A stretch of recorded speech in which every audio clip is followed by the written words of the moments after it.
Bueno, en la temática de derivados energéticos hay un punto importante para comenzar y es que realmente en Colombia apenas estamos en un periodo de evolución. Seguramente ustedes vieron en el día de ayer alguna presentación sobre Derivex, que es un comienzo muy importante que el sector eléctrico en Colombia va a tener y que de alguna manera pues, va a apuntar a un desarrollo importante del mercado. Por tanto, parte de lo que vamos a observar acá son los derivados energéticos como concepto general de cómo aplicarían en unos y en otros países, pero realmente todavía en Colombia no tenemos un mercado muy desarrollado, pero hay buenas noticias porque todo apunta a que se va a desarrollar cada vez más. Como primer punto podemos hacer referencia es que los mercados energéticos hacen parte de los principales motores económicos del mundo. Indudablemente en cualquier país del mundo el tema energético es absolutamente crucial, porque quizás en el mundo que se nos avecina dentro de algunos años, la pelea va a ser quizás por los recursos naturales. Por tanto, la forma de generar la energía y la generación de la energía en sí es un activo cada vez más importante y su impacto en los mercados financieros indudablemente va a ser cada vez también más importante aún. Así entonces, en la medida en que existan mercados de derivados y en lo posible muy avanzados, la asignación de precios tanto de los commodities como de los activos subyacentes como de los propios activos que hacen parte de los mercados normales tienden a una especie de equilibrio que son importantes.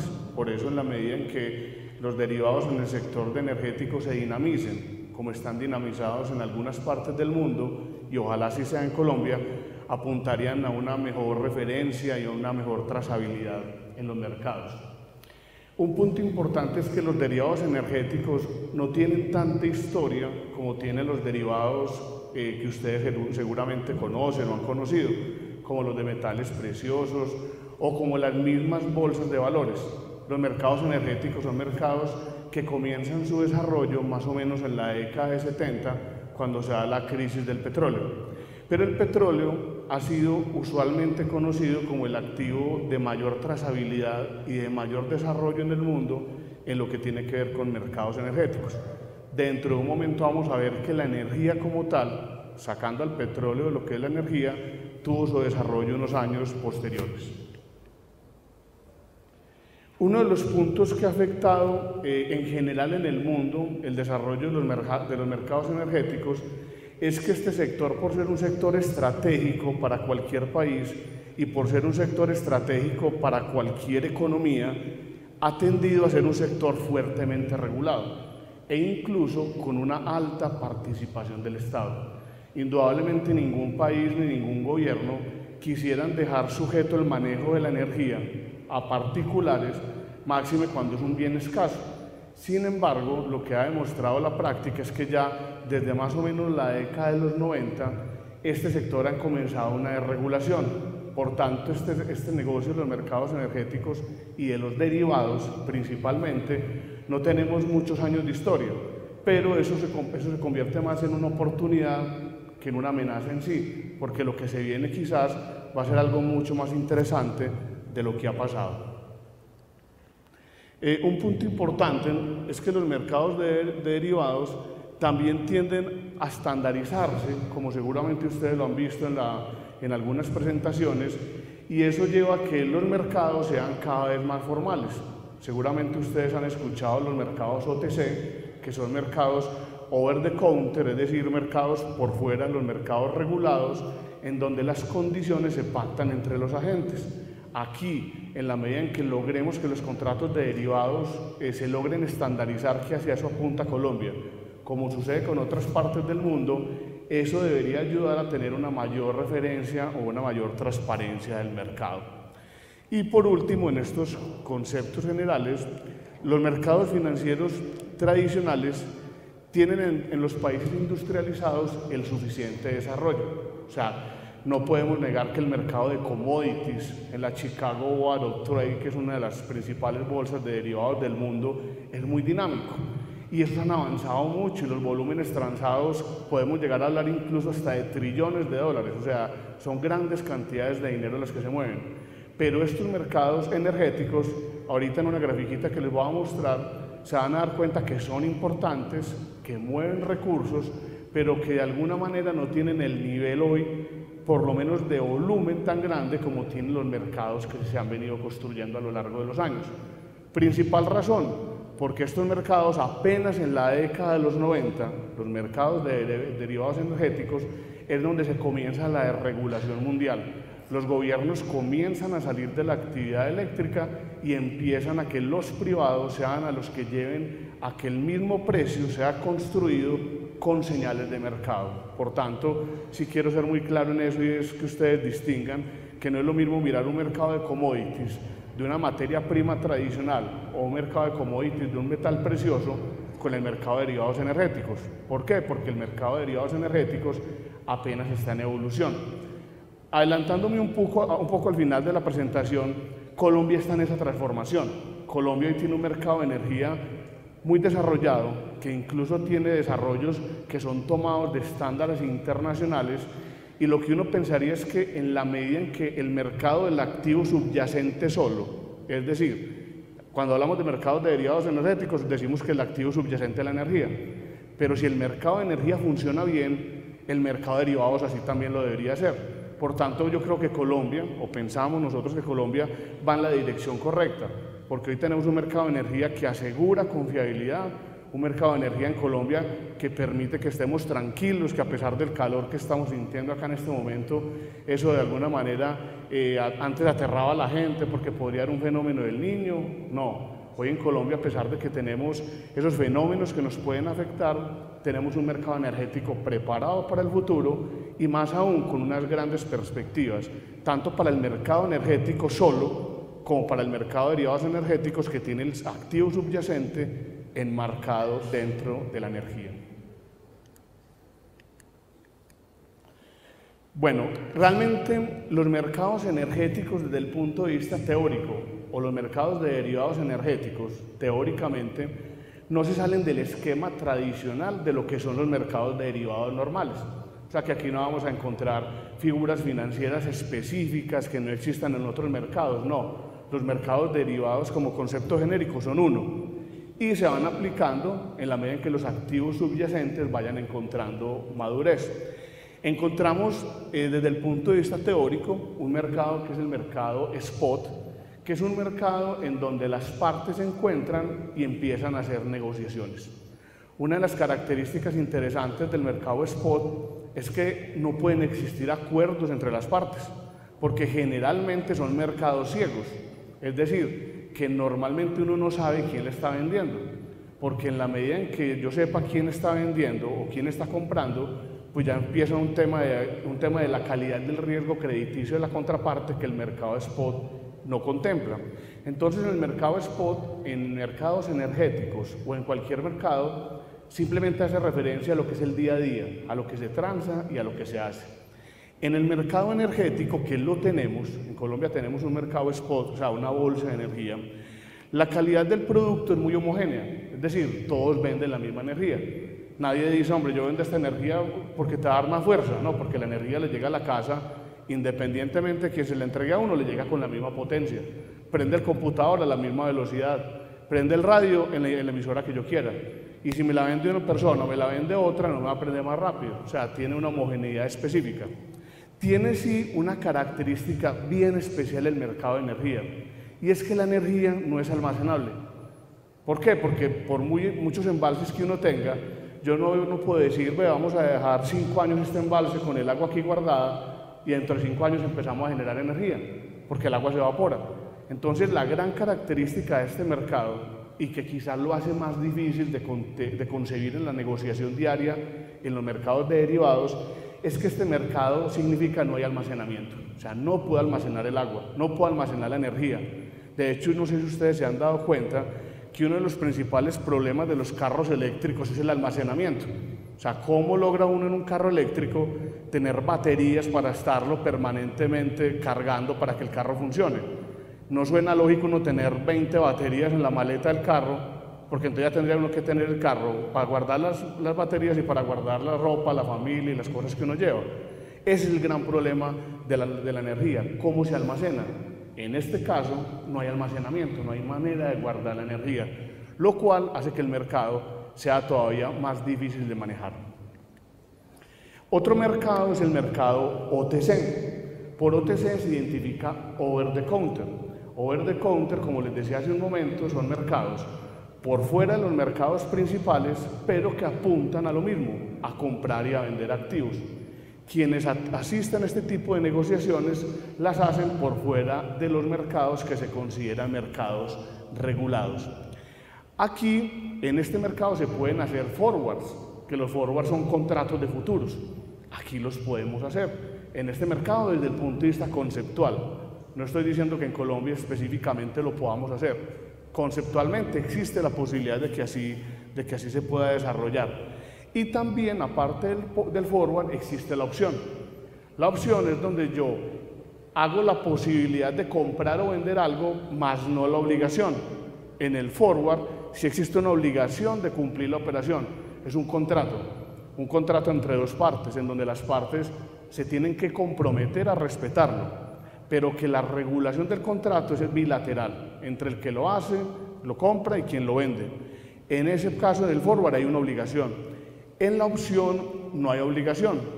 Obviamente, pues todo el mundo pensaría que lo mejor para uno es de las cosas que más le gusten, y es que no haya que no haya compromiso. Pero para uno no tener el compromiso se tiene que pagar algo que se denomina una prima. Y esa es una característica especial del mercado de opciones.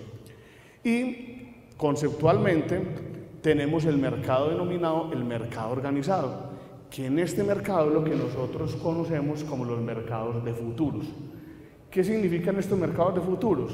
Que no es ni bueno ni malo, ni uno mejor que el otro. Todo depende de los tipos de inversionistas que estemos en el mercado. Una gran característica de este mercado es que los productos son estandarizados. ¿Eso es bueno o es malo? No lo podemos denominar así.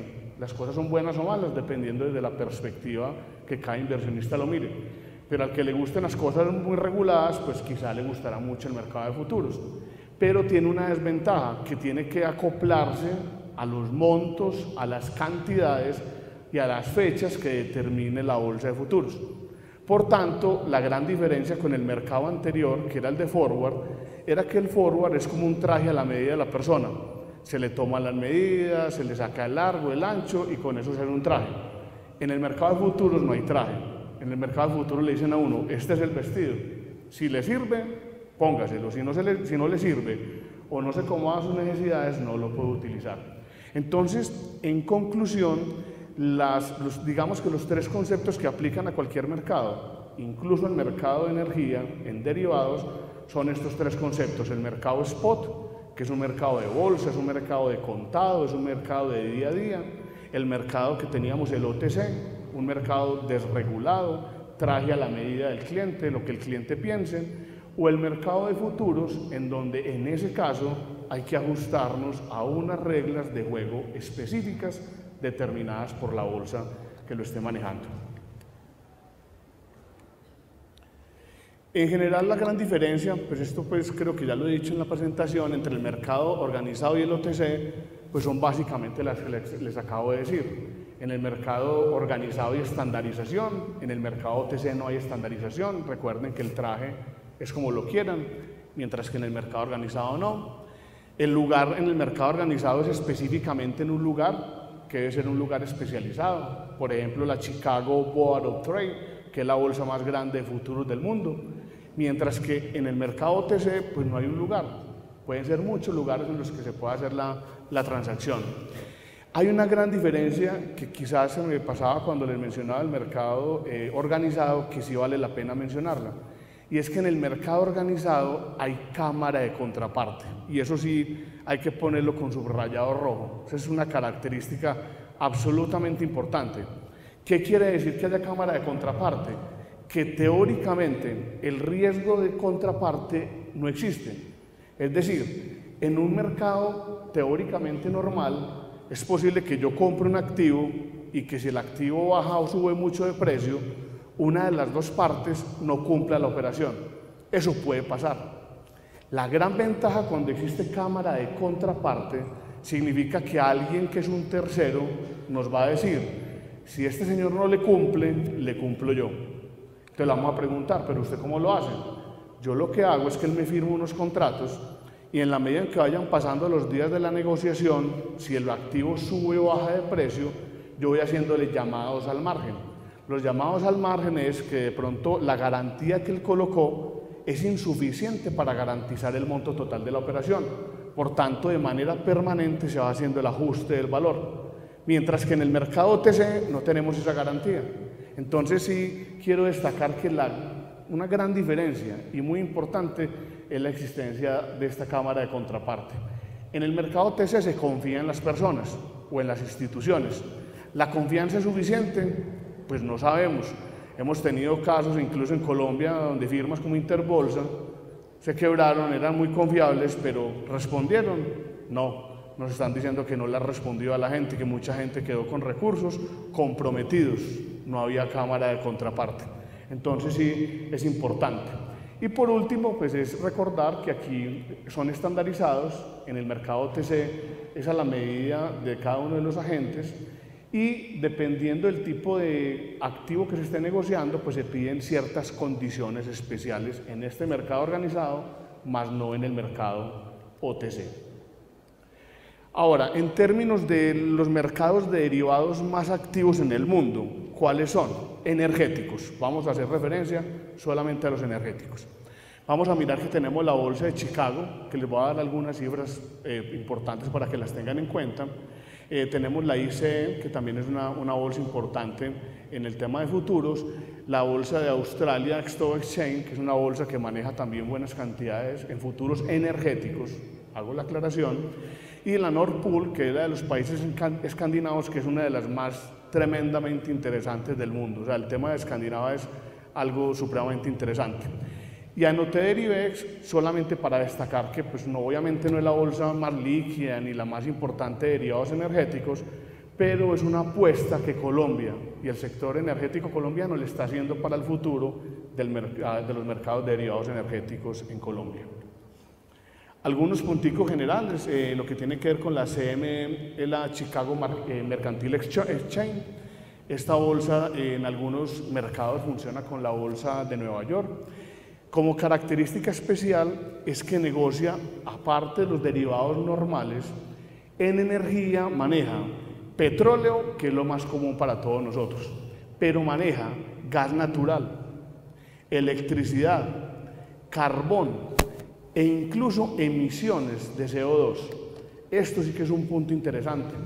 Las bolsas de derivados energéticos a nivel mundial están manejando derivados energéticos en emisiones. Voy a hacer una pequeña referencia porque me parece que es interesante que ustedes observen algo que está pasando en el mundo.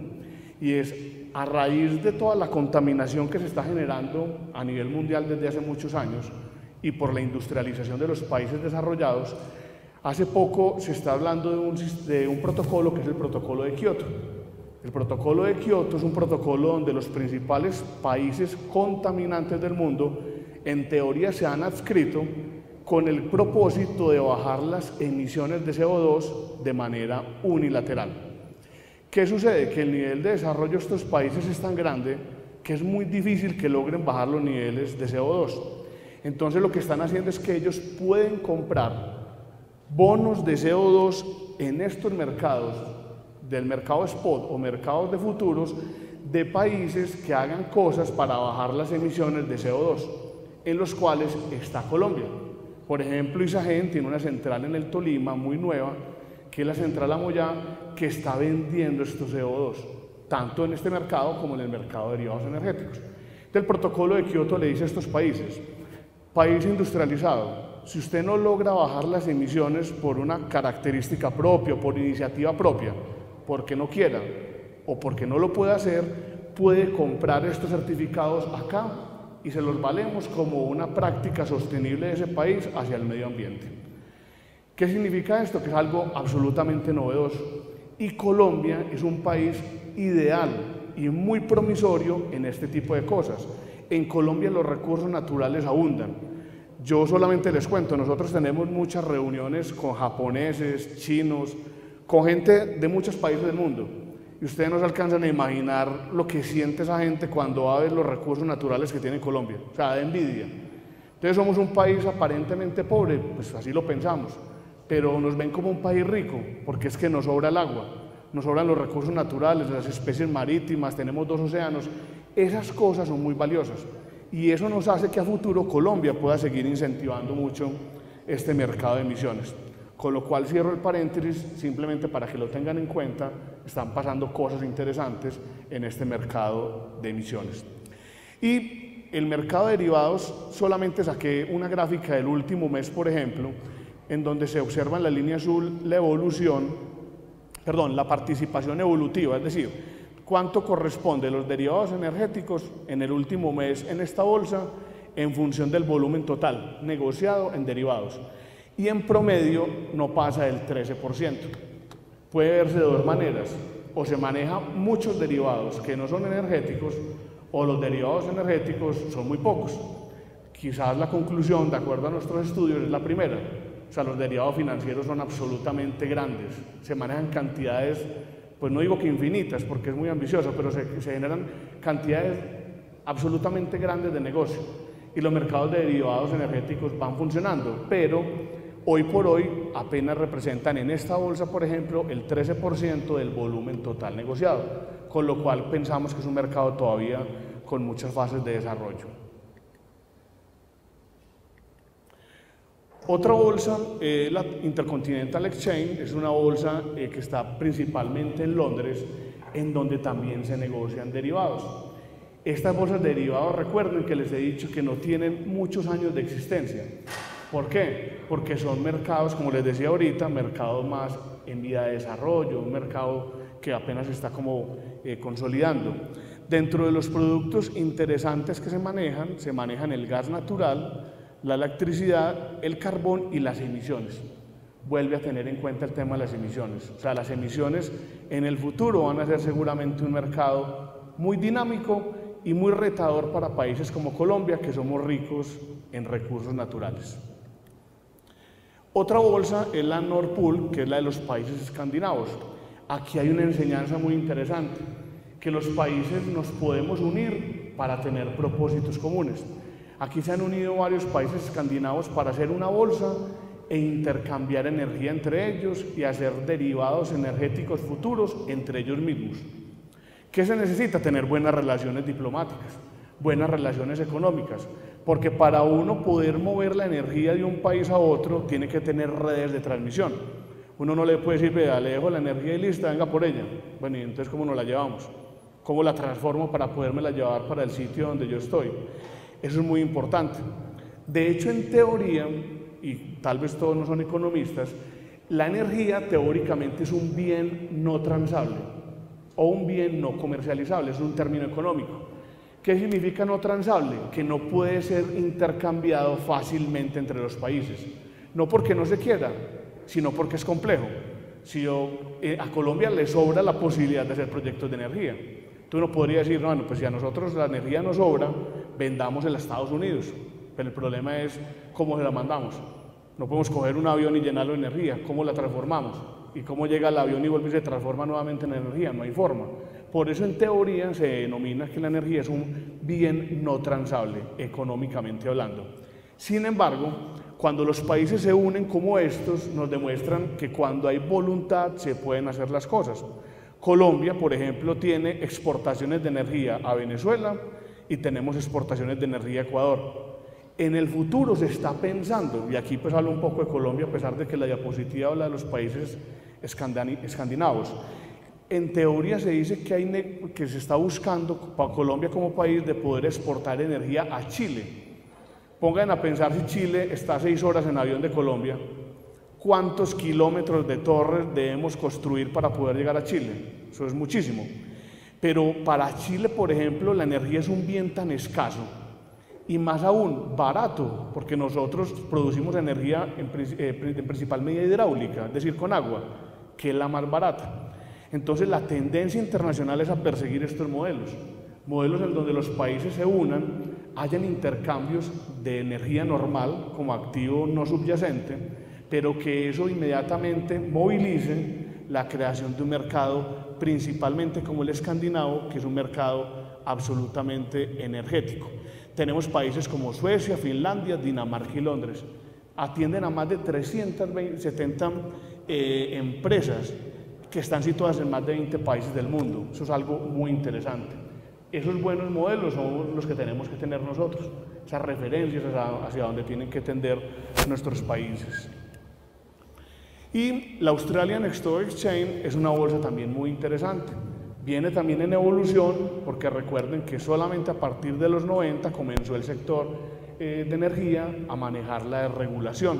Este mercado cuenta con índices, bonos y derivados sobre todo tipo de activos financieros, pero hoy contempla una gran movilidad sobre activos de futuros. Por tanto, en esta primera parte, la conclusión es: en el mundo hay modelos de derivados energéticos. Una conclusión importante es que los montos negociados no son tan grandes como se manejan en los mercados derivados normales, pero la tendencia, insisto, es a que cada vez va subiendo el monto negociado por la especialidad del mercado y por el gran futuro que se puede observar. En términos ya un poco más prácticos, si habláramos, por ejemplo, de coberturas, ¿qué coberturas en teoría un agente generador, como por ejemplo lo somos nosotros, podría buscar en un mercado energético? Primeramente tendríamos que decir que existen dos riesgos para una empresa de generación de energía cuando está en un mercado sin derivados y con derivados. Un primer riesgo es la producción de la energía. La producción de energía, pues si bien las empresas se mantienen atentas a generar energía permanentemente, ese primer riesgo en la práctica es difícil de lograr por muchas razones. Por ejemplo, por un fenómeno del Niño.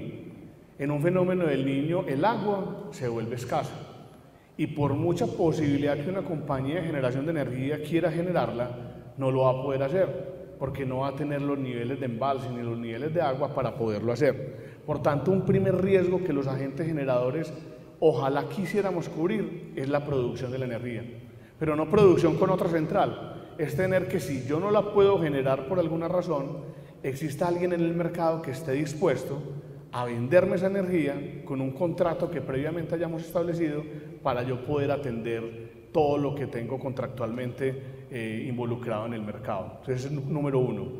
Número dos, ¿a qué riesgo nos vemos los agentes generadores? Al precio. Todos los agentes económicos siempre queremos vender al mejor precio posible, es una racionalidad económica. Y en ese sentido, el segundo riesgo que quisiera un generador de energía siempre cubrir es que el precio al cual pueda vender sea el mejor precio posible. Obviamente, hablar del mejor, eso tendríamos que colocarlo entre comillas, porque la palabra el mejor significaría venderlo a uno o a varios precios buenos, depende de la estrategia, pero eso se busca. Bajo estos dos argumentos o estos dos elementos de riesgo, ¿qué cosas que pasan en el día a día, en el mercado o por fuera de él, afectan el desarrollo del mercado? Entonces, número uno, lo que les acabo de decir, los niveles hidráulicos. Es imposible monitorear los niveles hidráulicos en el futuro.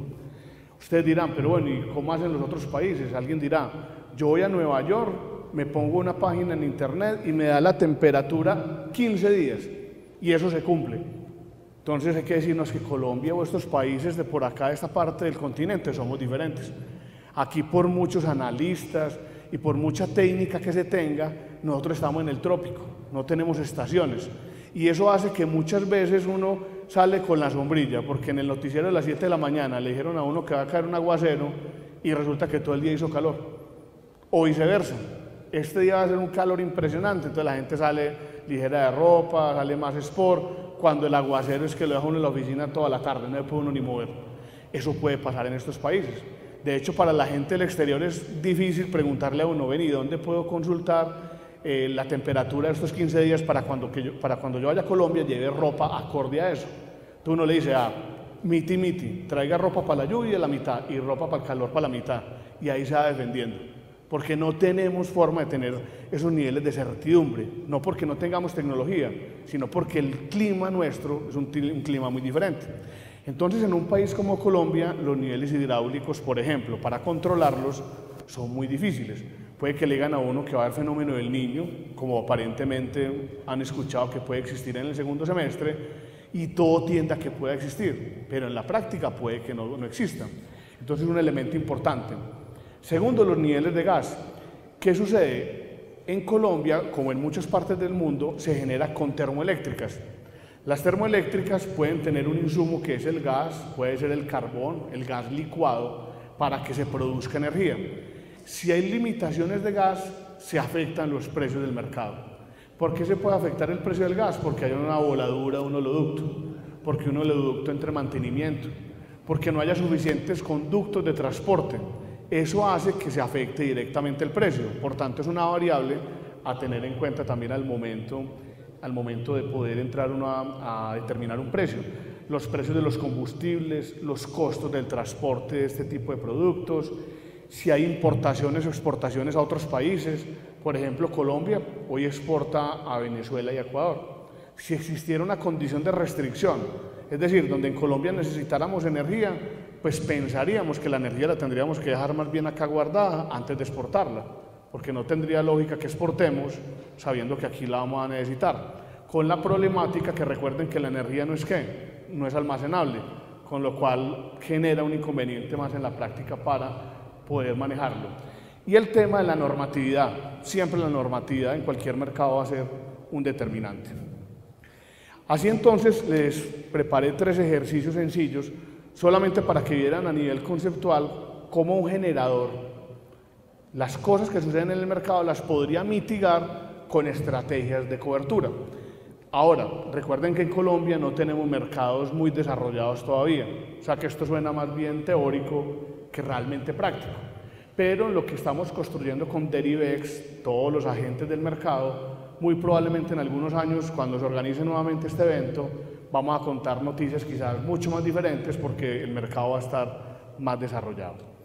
Entonces, en el tema de futuros o forward, recuerden que en ambos, aquí el esquema va a ser el mismo, ambas cosas apuntan a controlar un riesgo. El futuro y el forward tienen la ventaja que toda la plata se paga al final o me la entregan al final, dependiendo de mi posición, si es una posición compradora o si es una posición vendedora. Punto importante entonces, para un generador de energía, la preocupación fundamental que vamos a plantear para mirar un ejercicio sencillo es una caída en el precio.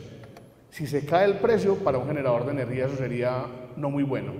¿Por qué? Porque es que recuerden que uno como financiero, que me imagino que casi todos los que estamos acá somos financieros, a los financieros nos preocupa el flujo de caja.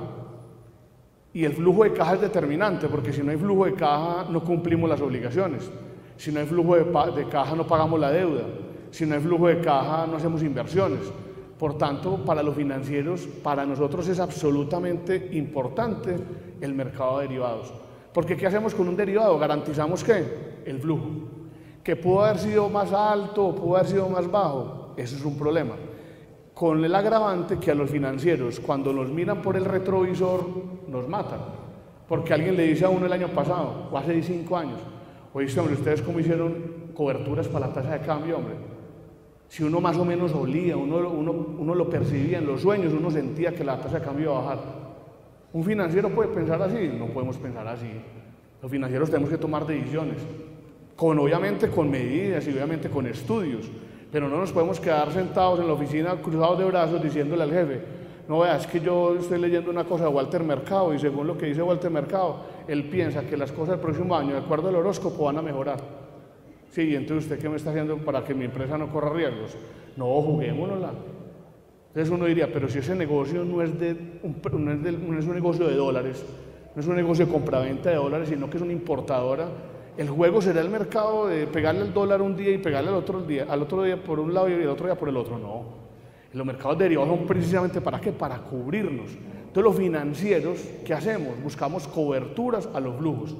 Por tanto, en un negocio de energía, que en teoría nada tendría que ver con el tema financiero, fundamentalmente para nosotros es clave el asegurar el flujo de caja. En este entendido, es decir, buscando protegernos de una caída en el precio, Vamos a observar qué podríamos hacer. Hoy el precio de la energía, vamos a suponer que esté a $50 el kilovatio hora.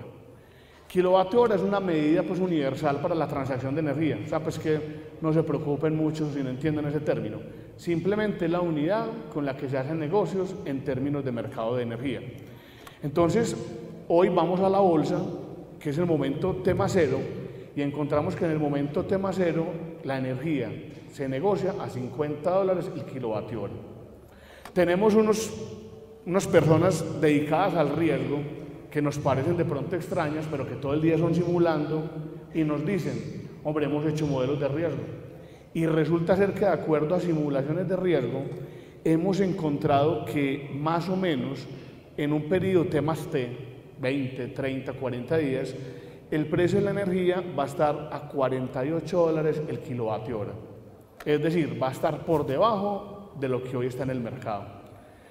Hoy, ¿qué deberíamos hacer como financieros? Hay que hacer una estrategia de cobertura, si tenemos la posibilidad. ¿Por qué? Porque lo que tenemos que hacer es definitivamente garantizar en lo posible que por lo menos me den esos $50. Si no hago nada y la energía la pudiera dejar unos días embalsada, es decir, medio guardada, porque hemos dicho que en teoría la energía no es almacenable, yo si no hiciera nada y llegara a los $48, me darían $48. Si no hubiera hecho nada. Si el jefe va a la oficina de nosotros y nos dice, bueno, ¿qué pasó? Hombre, me han dicho que los derivados son muy peligrosos, no queremos jugarle a eso, mi nivel de riesgo, tengo mucha gastritis, con esa gastritis que tengo el médico me dijo que no me metan en esas cosas, yo preferí no hacer nada. Perdimos sí, pero vea, no lo puse usted a arriesgarse. Tú no, que no, pero ¿cómo vas a decir eso? Pues como financiero me tenés que dar elementos para cubrirme. ¿Qué tenemos de cubrimiento? No, tenemos una posibilidad y eso es un derivado. ¿Por qué no lo hiciste? No, es que me han contado que es muy peligroso. Pero bueno, ya lo hemos hecho, ya tenemos forma de saber cómo se maneja, has aprendido. No, no he hecho nada. En la práctica, ¿qué deberíamos haber hecho? Me voy para el mercado de futuros, forward o futuro, aquí el mecanismo financiero sería el mismo, y hoy vendería en el mercado ese futuro en el momento T más cero, lo vendería a estos $50 y lo entregaría en el momento T más T a estos $50 que están acá.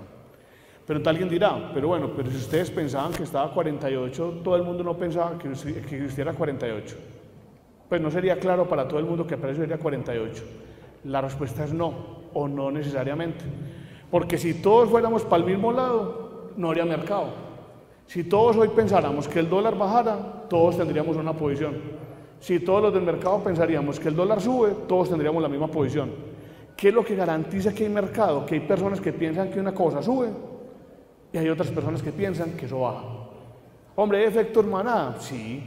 ¿El efecto manada es cuál? Cuando uno va en la 80 en esta dirección hacia el sur y uno ve que hay 5.000 personas corriendo en dirección contraria, ¿uno qué hace? Se pega.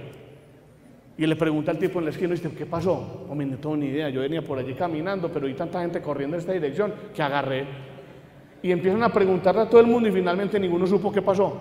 Hubo 2 o 3 que movieron el mercado y todos agarraron el efecto manada, pero eso es muy temporal.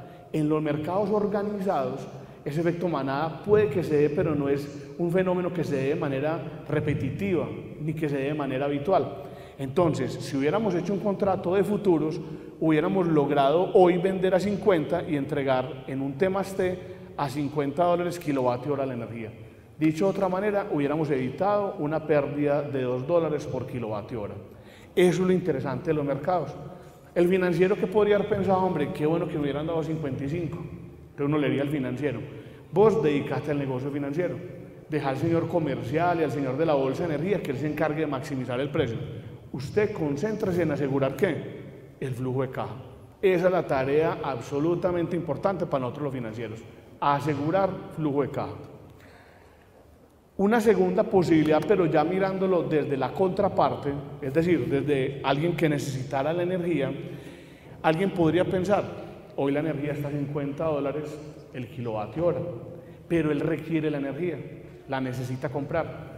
Y las tendencias que ese personaje observa es que en algunos momentos del tiempo, unas semanas, un mes, todo dependerá pues de la periodicidad con que se monitoreen, la energía va a estar a $52 kilovatio hora. O O sea que quien piense que la energía va a subir de precio va a ser otro derivado. Entonces, ¿qué garantiza que hay mercado? Que hay gente que piensa que va a subir, hay gente que piensa que va a bajar. Repito, si todos tuviéramos la misma tendencia, sería imposible que existiera mercado. Es posible que haya más gente que piense que suba, o es posible que haya más gente que piense que baje, pero siempre en la medida que vamos a tener oferta y demanda, vamos a tener precio. En este sentido, ¿qué hace este señor? Él no tiene un futuro de venta de energía, él va a adquirir un futuro de compra de energía, es lo que él necesita. ¿Y qué finalmente hace él? Él asegura comprar hoy a futuro $50 kilovatio hora por cada una unidad de las que esté comprando, y cuando se dé el cumplimiento de la operación, a pesar de que esté a $52 el kilovatio hora, ¿en cuánto lo tiene que pagar él? En $50 el kilovatio hora. O sea, que pagó 2 pesos menos de los que tendría que pagar. Con lo cual, es muy importante para ambas partes que definitivamente lo puedan hacer. El tema de las opciones. La gran diferencia entre una opción y un futuro es que la opción es la posibilidad, más no la obligación. En la opción, el mismo ejercicio sería que hay alguien que piensa que hoy la energía está a 50 y que puede llegar en el futuro a 46. Para uno como generador de energía es un riesgo porque saldría a venderla más barata. Entonces compro una opción que tiene un costo, porque esa obligación tiene que tener algún costo. Ese costo es de $1. Entonces alguien me dice, yo le doy la posibilidad de que usted definitivamente tenga la opción de vender, eso sí, me tiene que pagar $1 como contraprestación. Se hace uso de la opción y en la opción se dice que tenemos la posibilidad de hacer un precio de ejercicio, es decir, de venderlo en $50, llega el momento T más T, se vende a 50 y no se asume la pérdida de llegar a 46. Ahora, aquí no nos ganamos $4, la diferencia entre 46 y 50. Nos ganamos no $4, sino 3, porque tuvimos que haber pagado $1 que valía la prima de la opción. En conclusión, definitivamente el mercado de derivados energéticos es importante. Hay muchas estrategias, pero más con estos ejemplos sencillos lo que les quería mostrar es que para generadores de energía sería muy importante que este mercado fuera tremendamente desarrollado. Por último, y aquí solamente quería hacerles 2 referencias, está Derivex en Colombia, es muy interesante lo que viene con Derivex, seguramente vieron ayer la conferencia, todavía no se ha desarrollado de la manera que todos queremos que se desarrolle, pero va a llegar el momento. Solamente 2 o 3 gráficas para que vean algo. De los 10 países con mayor reporte de derivados, entre ellos están Japón, quizás no sé qué también se ve, Francia y algunos más. O sea, a nivel mundial el uso de derivados es casi del 100% en la mayoría de los países industrializados, que esto es una gráfica de una revista muy interesante que se llama Capital Inteligente de Banca de Inversión Bancolombia. Casi todo el mundo a nivel mundial utiliza derivados. En Colombia, en una encuesta que se hizo en esa misma revista, a las 500 empresas más grandes de Colombia, solamente un poco más de la mitad utilizan el derivado. Imagínense, de las 500 más grandes, o sea que el reto está por hacerse.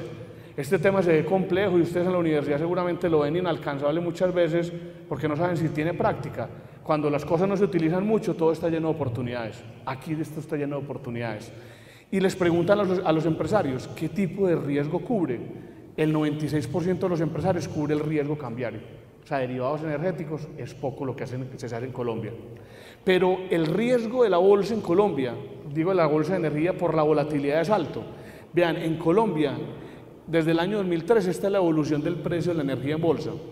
Está llegando a la línea roja, que la línea roja es precio de escasez. Cuando uno en economía habla de precio de escasez, estamos hablando de un tema absolutamente extremo, es decir, un tema quizás crítico.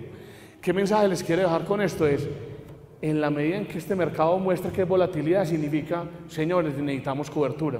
Por eso Derivex es una alternativa muy interesante, que no quiero terminar con esto, sino simplemente decirles que Derivex tiene cámara de contraparte, lo trabaja a través de la bolsa, es decir, para los generadores es un mercado muy interesante en el futuro. Por último, para terminar, solamente quería terminar con algo que me parece interesante. Cómo las empresas de energía utilizamos los derivados, pero no los energéticos, sino los derivados financieros. Y en esta última parte solamente quería dejarles 2 ideas. Las empresas de generación de energía somos muy intensivas en endeudamiento, porque los proyectos tienen grandes valores, valen mucho los proyectos. Por tanto, no solamente pedimos capital, sino que vamos a financiarnos en los mercados financieros y de capitales. En ese orden de ideas, las coberturas son fundamentales para nosotros. Cuando uno tiene una estructura de balance que está acá, uno tiende a buscar que el activo siempre tenga la misma, por lo menos teóricamente hablando, tenga la misma composición que el pasivo o el patrimonio. ¿Qué les quiero decir con esto? Nosotros, por ejemplo, somos muy activos en pesos, pero a lo que le apuntamos es a que de alguna forma el endeudamiento que tengamos sea en pesos. Pero cuando nos endeudamos en dólares hay brechas y esas brechas se deben cubrir. Nosotros hicimos una operación de cobertura de las más grandes que se han hecho en Colombia, en donde cubrimos estos 212 a través de un swap Plan Vanilla en Colombia. Teníamos un crédito inicial de 20 años, a LIBOR más 40 básicos en dólares, e hicimos una cobertura de tasa LIBOR y una cobertura de moneda. Esa cobertura terminó en un plazo de 20 años en el crédito, pasamos el crédito a tasa IPC más 5.25 y a moneda en pesos. O sea, para nosotros, en las empresas de energía, los derivados financieros son tremendamente importantes. Aquí, ¿qué hicimos? Logramos cambiar la composición del balance. Para no generar esta brecha, dejamos las dos opciones en pesos. Es decir, que estas dos posibilidades no nos generaran un gap. Por último, esto pues no quiero que se lo aprendan ni más falta ni más hasta ahora, simplemente es para decirles, esta es la forma como se define la tarifa de la energía en Colombia. Solamente quiero resaltar dos cosas, que en esta parte amarillita hay un componente que está en dólares. En esta parte verde ya aquí se ve mejor. Hay una parte que está asociada al dólar o a la tasa de cambio y hay un componente que está indexado al IPC. Quiere decir que si en nuestro balance tenemos activos en pesos, tenemos activos indexados al IPC y a la TRM, nuestro endeudamiento debería tener más o menos esa misma estructura para que no nos genere brecha ni gap.